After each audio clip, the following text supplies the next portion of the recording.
Bilangan pasal 5. Peraturan mengenai orang-orang yang najis. Tuhan berfirman kepada Musa, "Perintahkanlah kepada orang Israel, supaya semua orang yang sakit kusta, semua orang yang mengeluarkan lelehan, dan semua orang yang najis oleh mayat, disuruh meninggalkan tempat perkemahan. Baik laki-laki maupun perempuan, haruslah kau suruh pergi.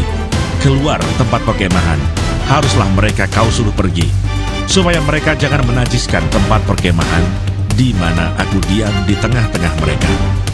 Maka orang Israel berbuat demikian. Mereka menyuruh orang-orang itu meninggalkan tempat perkemahan seperti yang difirmankan Tuhan kepada Musa. Demikianlah diperbuat orang Israel. Peraturan mengenai penebusan salah. Tuhan berfirman kepada Musa, "Berbicaralah kepada orang Israel, apabila seseorang, laki-laki atau perempuan, melakukan sesuatu dosa terhadap sesamanya manusia, dan oleh karena itu berubah setia terhadap Tuhan, sehingga orang itu menjadi bersalah, maka haruslah ia mengakui dosa yang telah dilakukannya itu, kemudian membayar tebusan sepenuhnya dengan menambah 1/5, lalu menyerahkannya kepada orang terhadap siapa ia bersalah. Tetapi apabila orang itu tidak ada kaumnya, kepada siapa dapat dibayar tebusan salah itu, maka tebusan salah yang harus dibayar itu menjadi kepunyaan Tuhan, dan adalah bagian imam, belum terhitung domba jantan pendamaian yang dipakai untuk mengadakan pendamaian bagi orang itu. Dari persembahan-persembahan kudus yang disampaikan orang Israel kepada imam, persembahan khususnya adalah bagian imam.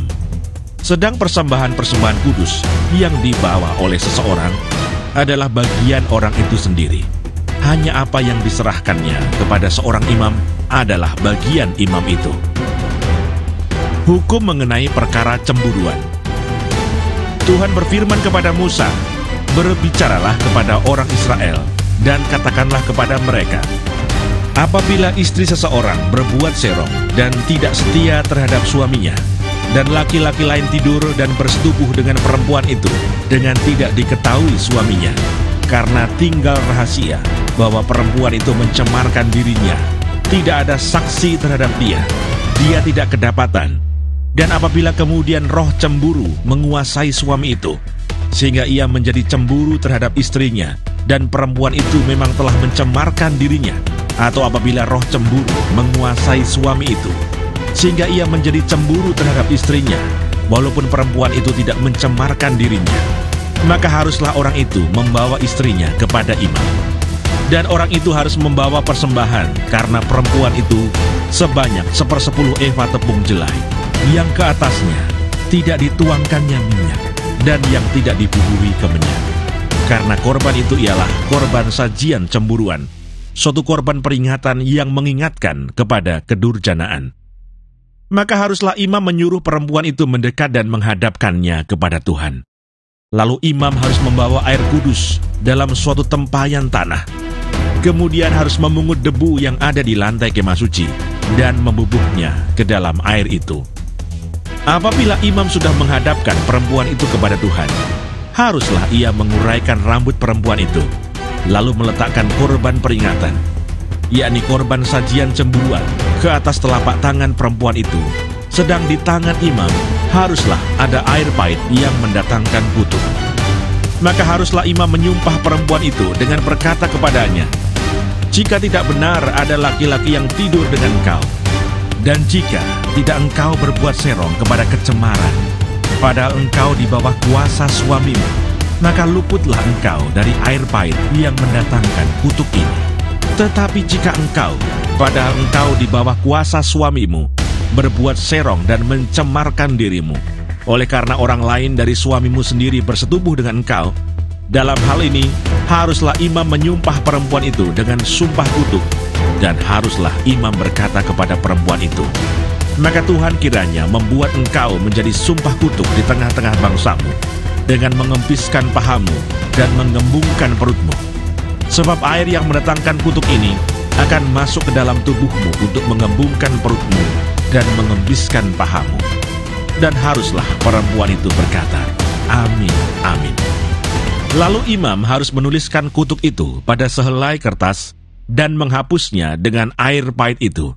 Dan ia harus memberi perempuan itu minum air pahit yang mendatangkan kutuk itu. Dan air itu akan masuk ke dalam badannya dan menyebabkan sakit yang pedih.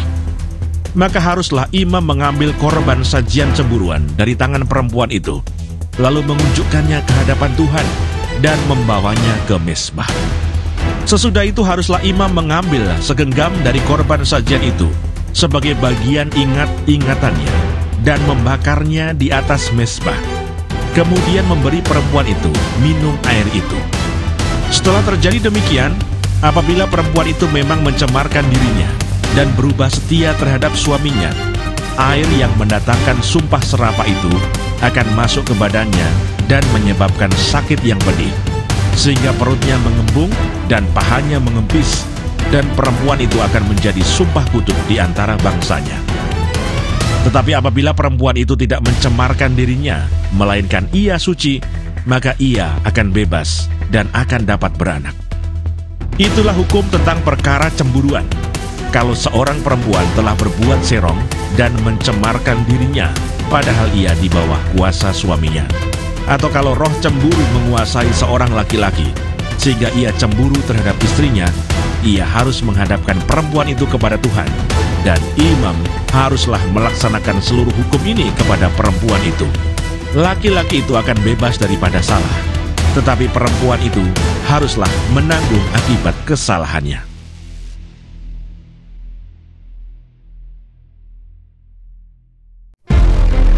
Bilangan pasal 6.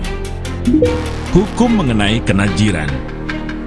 Tuhan berfirman kepada Musa, "Berbicaralah kepada orang Israel dan katakanlah kepada mereka, apabila seseorang laki-laki atau perempuan mengucapkan nasyar khusus, yakni nasyar orang Nasir, untuk mengkhususkan dirinya bagi Tuhan, maka haruslah ia menjauhkan dirinya dari anggur dan minuman yang memabukkan. Jangan meminum cuka anggur atau cuka minuman yang memabukkan, dan jangan meminum sesuatu minuman yang dibuat dari buah anggur, dan jangan memakan buah anggur, baik yang segar maupun yang kering. Selama waktu kenasirannya, janganlah ia makan sesuatu apapun yang berasal dari pohon anggur, dari bijinya sampai kepada pucuk rantingnya. Selama waktu nasarnya sebagai orang Nasir, janganlah pisau cukur lalu di kepalanya. Sampai genap waktunya ia mengkhususkan dirinya bagi Tuhan. Haruslah ia tetap kudus dan membiarkan rambutnya tumbuh panjang. Selama waktunya ia mengkhususkan dirinya bagi Tuhan, janganlah ia dekat kepada mayat orang. Bahkan apabila mati ayahnya ataupun ibunya, saudaranya laki-laki ataupun saudaranya perempuan, janganlah ia menajiskan dirinya kepada mereka, sebab tanda kenasiran bagi Allahnya ada di atas kepalanya. Selama waktu kenasirannya, ia kudus bagi Tuhan. Tetapi apabila seseorang mati di dekatnya dengan sangat tiba-tiba, sehingga ia menajiskan rambut kenasirannya, maka haruslah ia mencukur rambutnya pada hari pentahirannya, yaitu pada hari yang ke-7, haruslah ia mencukurnya.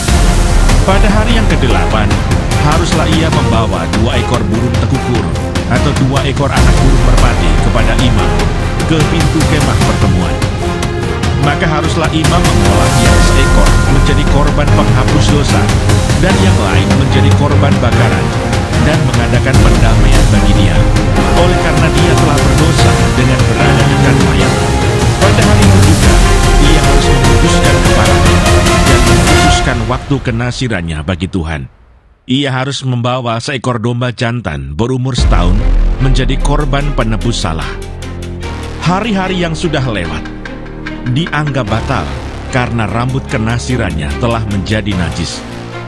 Dan inilah hukum tentang seorang Nasir. Apabila waktu kenasirannya genap, ia harus dibawa ke pintu kemah pertemuan, dan ia harus mempersembahkan sebagai persembahannya kepada Tuhan seekor domba jantan berumur setahun yang tidak bercela untuk korban bakaran, dan seekor domba betina berumur setahun yang tidak bercela untuk korban penghapus dosa, dan seekor domba jantan yang tidak bercela untuk korban keselamatan. Juga sebakul roti yang tidak beragi, yakni roti bundar dari tepung yang terbaik, yang diolah dengan minyak, dan roti tipis yang tidak beragi, diolesi dengan minyak, serta dengan korban sajian dan korban-korban curahannya. Lalu haruslah imam membawa semuanya itu ke hadapan Tuhan dan mengolah korban penghapus dosa dan korban bakarannya. Domba jantan itu haruslah diolahnya sebagai korban keselamatan bagi Tuhan. Beserta sebakul roti yang tidak beragi itu, juga haruslah imam mengolah korban sajian dan korban curahannya. Maka haruslah orang Nasir itu mencukur rambut kenasirannya di depan pintu kemah pertemuan, lalu mengambil rambut kenasirannya itu dan melemparkannya ke dalam api yang di bawah korban keselamatan. Imam haruslah mengambil paha depan domba jantan itu sesudah dimasak dan satu roti bundar yang tidak beragi dari dalam bakul dengan satu roti tipis yang tidak beragi, lalu meletakkannya ke atas telapak tangan orang Nasir itu setelah orang ini mencukur rambut kenasirannya. Kemudian haruslah imam mengunjukkan semuanya itu ke hadapan Tuhan sebagai persembahan unjukan.